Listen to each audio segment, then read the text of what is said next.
কোনো রকম হাতের স্পর্শ ছাড়াই এই কাঁঠালের দানাগুলো আমি আজ একদম সাদা ধবধবে করে দেখাবো।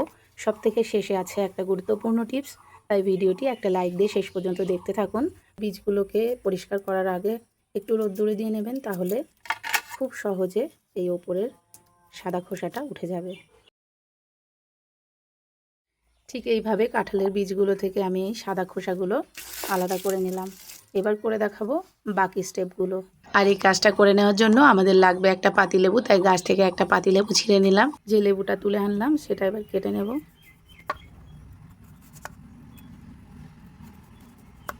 এবার নিয়ে নিচ্ছি একটা বোল। এই বোলের মধ্যে আমি দিয়ে দেবো একদম ফুটন্ত গরম জল।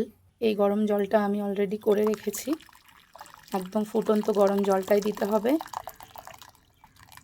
এখানে আমি 500 গ্রামের মতো জল দিয়ে দিলাম। গরম জলের মধ্যে দিয়ে দেবো আমি এই কেটে নেওয়া লেবু।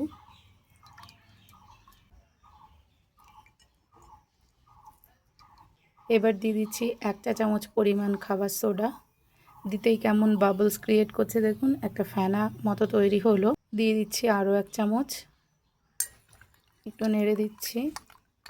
মনে রাখতে হবে জলটা কিন্তু একদম ফুটন্ত গরম জলই নিতে হবে। অবশ্যই করে ফুটন্ত গরম জল, লেবু, খাবার সোডা এগুলো দিয়ে সুন্দর করে এরকম মিশিয়ে নিলাম। এবার দিয়ে দিচ্ছি আমি 1 চা চামচ পরিমাণ লবণ, আরও 1 চা চামচ পরিমাণ লবণ, মানে 1 টেবিল চামচ পরিমাণ লবণ। ভালো করে মিশিয়ে দিচ্ছি। এবার দিয়ে দেবো আমি এই সাদা খোসা ছাড়ানো কাঁঠালের আঁঠিগুলো। আপনারা চাইলে এই আঁঠিগুলোকে দুখণ্ড করে নিতে পারেন। আমি এগুলোকে আস্তে আস্তে পরিষ্কার করে দেখাবো। একটু নাড়িয়ে মিশিয়ে দিয়ে এভাবে ঢাকা দিয়ে রাখতে হবে মোটামুটি 20 থেকে 30 মিনিট মতো। ফিরে এলাম ঠিক 30 মিনিট পর। এবার দেখব কেমন হলো। আঁঠিগুলো কিন্তু সুন্দর করে নরম হয়ে গেছে, মানে আঁঠির ওপরে যে লাল রঙের খোসাটা অনেকটা নরম হয়ে এসেছে। এবার আমি আপনাদের বলেছিলাম আমি হাতের স্পর্শ ছাড়াই এগুলোকে পরিষ্কার করে দেখাবো। এজন্য আমি নিয়ে নেব একটা জার।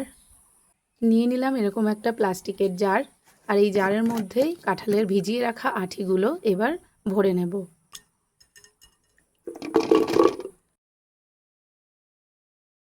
আঁঠিগুলো ভরে নেওয়ার পর অর্ধেক জার কিন্তু এরকম খালি রাখতে হবে।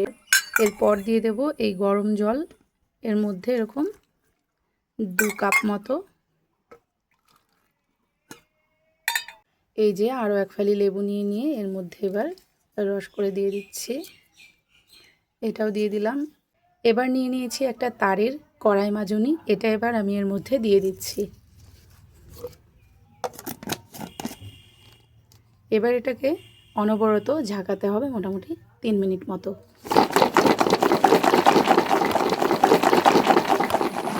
ঠিক এরকম 1 মিনিট 2 মিনিট মতো নাড়িয়ে নিয়েছি, তাতেই কতটা খোসা উঠে গেছে দেখুন। আর 1 মিনিট মতো নাড়িয়ে নেব।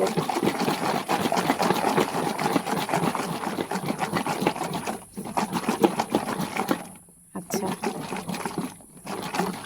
এবার আমি খুলে দেখি কি অবস্থা। এই দেখুন কতটা খোসা উঠে গেছে। এবার এটা এই বাটির মধ্যে ঢেলে নিচ্ছি। কি অবস্থা দেখুন জলটা। এর মধ্যে দিয়েছিলাম কড়াই মাজা তারের মাজনি, এটা তুলে নিচ্ছি। দিয়েছিলাম লেবু, লেবুটাও তুলে নিচ্ছি। এই দেখুন জলটার কি অবস্থা। খাবার সোডা, লেবু আর লবণ সুন্দর একটা বিক্রিয়া করে খোসাগুলো একদম নরম করে দিয়েছিল, যার কারণে এই 2-1 মিনিট ঝাঁকাতেই সুন্দর করে সব খোসা উঠে গেছে। এবার এটাকে জল পাল্টে 2-3 বার ধুয়ে নেব। এবার একটু পরিষ্কার জল নিয়ে নিলাম। এর মধ্যে দিয়ে দিচ্ছি আমি পরিষ্কার করে নেওয়া আঁঠিগুলো। আঁঠিগুলোকে ফাইনালি ধুয়ে নিয়েছি।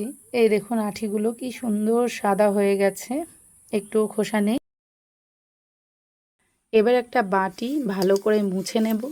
সেই গুরুত্বপূর্ণ টিপসটা হলো ওই যে কাঁঠালের আঁঠিগুলো আমি পরিষ্কার করে নিয়েছি, এগুলোকে ভালো করে জল ছাড়া একটা বাটির মধ্যে নিয়ে নেব। এই টিপসটা কিন্তু ভীষণ গুরুত্বপূর্ণ। আপনারা অবশ্যই এই অংশটা করতে ভুলবেন না যখন কাঁঠালের আঁঠি পরিষ্কার করবেন। নিয়ে নিলাম আমি আঁঠিগুলো। এখানে নিয়ে নিয়েছি একটা টিস্যুর রোল। এখান থেকে বেশ কিছুটা টিস্যু আমি নিয়ে নিচ্ছি।